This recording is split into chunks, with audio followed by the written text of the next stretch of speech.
பலசர கடையோட சம்பளம் பார்ட் 2 தாங்க பார்க்க போறோம். நான் சொன்ன மணிக்கு ஈவினிங் 4 மணிக்கெல்லாம் கடையை திறந்து எடுத்து வச்சாச்சுங்க. அப்புறம் கஸ்டமருமே வர ஆரம்பிச்சிட்டாங்க. அவங்களுக்குமே தேவையான பொருட்கள் எல்லாம் கொடுத்துட்டு நானும் கொஞ்ச நேரம் ரெஸ்ட் எடுக்கலாம்னு பார்த்தேன், ஆனா முடியல. அப்புறம் கொஞ்ச நேரம் கடைக்கு யாருமே வரல, நானும் என் வேலையை காட்ட ஆரம்பிச்சிட்டேன். உங்களுக்கு என்ன ஃபிளேவர் லேஸ் பிடிக்கின்றதை மறக்காம கமெண்ட்டை போட்டு போங்க. நிறைய பேர் வீடியோ பார்க்குறீங்க, ஆனால் லைக் பண்ண மாட்டேங்க. லைக் போட்டால் நானும் கொஞ்சம் சந்தோஷமாயிருவேன்.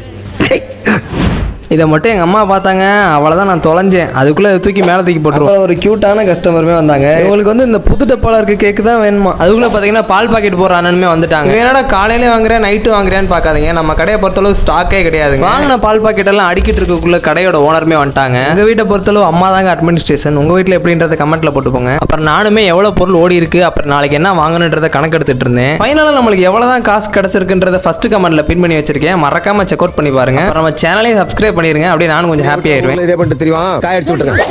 நான் சொல்கிற ப்ராஃபிட் பார்த்தீங்கன்னா ஒரே மாதிரி இருக்காது, அது மாறிட்டே தான் இருக்கும். அதை பற்றி வேணுன்னா ஃபுல் வீடியோவை கேளுங்க, போட்டு